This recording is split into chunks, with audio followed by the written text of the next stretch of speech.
Ada ibu-ibu namanya Ibu Tini, kita sebut aja.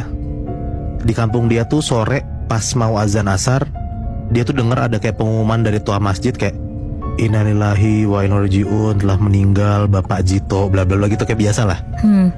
Nah denger kayak gitu, Bu Tini tuh langsung buru-buru siap-siap buat takziah ke rumah almarhum.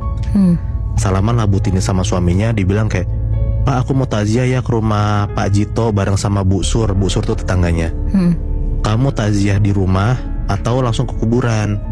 Kata suaminya si Ibu Tini ini, aku kuburan aja, aku nyiapin makam. Kamu kalau misalnya habis takziah pulang-pulang aja, kata suaminya.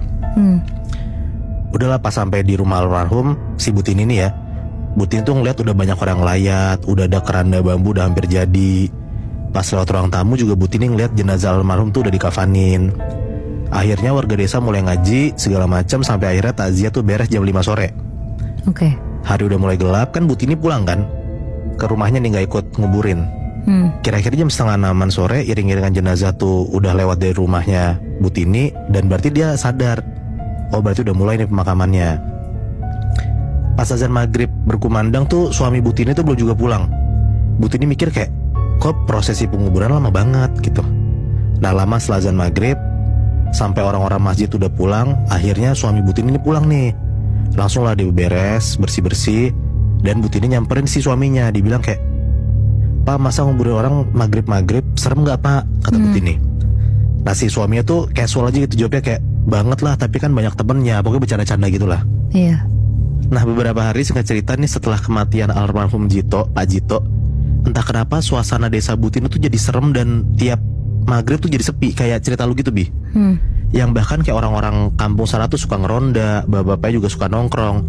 Nah semenjak kejadian itu udah pada milih buat di rumah aja, gak keluar rumah gitu. Semua orang juga nutup pintu dan jendela pas udah hari mulai gelap. Bu Tini tuh sebenarnya penasaran banget, kenapa kok tiba-tiba warga desa jadi kayak gini. Nah kejawab lah pas Bu Tini tuh lagi belanja pagi-pagi ke tukang sayur. Dia tuh denger tuh ada ibu-ibu kayak ngegosip gitu, Mbak Yu, udah tahu belum cerita Pak Margono sore-sore itu? Adalah Bu A gitu sebut aja ya. Wes Bu, Masya Allah serem banget ya, kata Bu B. Nah karena penasaran akhirnya Bu Tini tuh kayak ikut nimbrung gitu, nanya ngomongin apa ibu-ibu ini. Si Ibu B ini bilang kayak, loh kamu gak tahu Pak Margono tuh ngeliat pocongnya Pak Jito gitu. Nah Pak Jito tuh warga desa yang tadi gue ceritain tuh, yang baru meninggal tadi.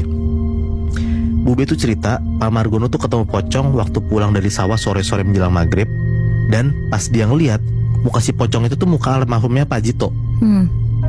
Ternyata kabar tentang Pak Jito jadi pocong tuh langsung santer tuh di kampungnya. Dan ternyata makin lama korban-korban yang ngeliat pocong Pak Jito tuh makin bertambah Bi. Nah, banyak lah yang cerita akhirnya kan. Ada korban satu, dia bilang kayak, aku tadi malam pas pulang dari rumah temen dicegat sama pocong Pak Jito di tengah jalan. Ada korban dua kayak, aku juga pintu rumahku tadi malam diketok-ketok pocongnya Pak Jito. Pas malam-malam tuh aku kira orang-orang ngeronda, ternyata pas aku buka pintu malah pocong. Ada juga korban yang ngelihat Pak Jito tuh waktu ke kamar mandi malam-malam. Ada juga korban lain yang diketok pintu rumahnya, dan waktu ditanya siapa, warga itu tuh dengar suara Pak Jito jelas banget ngomong kalau diminta tuh tali pocong di kepala itu dilepas. Teror itu terus berlanjut sampai akhirnya nyampe nih kedengeran di keluarga almarhum Pak Jito. Keluarga almarhum Pak Jito tuh cuma minta maaf atas kejadian itu, karena kan dia juga nggak tahu kan. Pun juga warga desa sama korban pun juga nggak paham dan nggak bisa nyalain siapapun, termasuk si pengubur jenazah itu. Karena kan yang kayak, ya mereka baik-baik aja meninggal ya udah dikubur, tapi kenapa malah diteror gitu. Dan ternyata ada di satu malam Bu Tini nih akhirnya ikut jadi korban. Malam itu Bu Tini sendirian di rumah, suaminya tuh lagi kayak ada keperluan di desa sebelah. Bu Tini akhirnya nungguin suaminya pulang dengan nonton TV di ruang tamu. Tiba-tiba pintu rumah tuh ada yang ngetok, dia kira suaminya yang pulang. Dia cuma teriak tuh dari ruang tengah kayak, langsung buka aja, gak aku kunci. Tapi gak ada sautan dari luar pintu.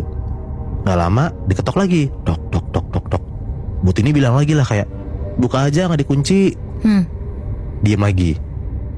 Begitu ketiga kalinya diketok, Bu Tini jawab kalau pintu gak dikunci lagi. Nah akhirnya ada yang jawab tuh dari balik pintu itu. Tapi di sini Bu Tini tuh bisa ngenalin suaranya kalau itu tuh bukan suara suaminya. Bu Tini denger tuh suaranya tuh cowok, serak-serak dan lirih gitu, ngomong kayak, buka no, tolong, ucul no gitu. Apa tuh? Nah kalau di Indoin tuh kayak, tolong bukain, tolong copotin gitu. Aduh. Dan suara itu Bu Tini yakin banget kalau itu tuh suara Pak Jito.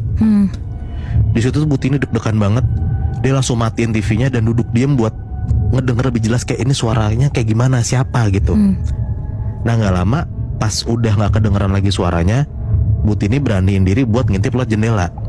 Dan bener aja Nat, pas dia ngintip, dia ngelihat di depan pintu dia tuh ada kayak orang pakai kain putih kotor bekas tanah gitu, ngebungkus badannya, dan kain itu tuh diikat mulai dari kaki, badan sampai ujung kepala. Ya, jadi jelas banget kalau itu pocong kan. Iya. Udah lah singkat cerita, nggak gitu lama akhirnya suami Bu Tini tuh beneran pulang. Bu Tini tuh denger kayak ada orang ngomong, Bu bukain pintu Bu. Ini posisinya Bu Tini lagi ketakutan di ruang tengah ya. Buka sendiri, nggak aku kunci kok. Diulang lagi tuh jawaban yang tadi dia sebutin. Bener aja untungnya suaminya beneran ngebuka pintu. Dan akhirnya langsung lah tuh Bu Tini ceritalah kejadian tadi ke suaminya. Semakin banyak korban yang ceritain kejadian seremnya, dan semakin gak enak banget nih keluarga almarhum buat denger cerita ini. Pak RT akhirnya dan beberapa petugas kepolisian sepakat buat bongkar makamnya Pak Jito, disaksiin sama beberapa perwakilan warga.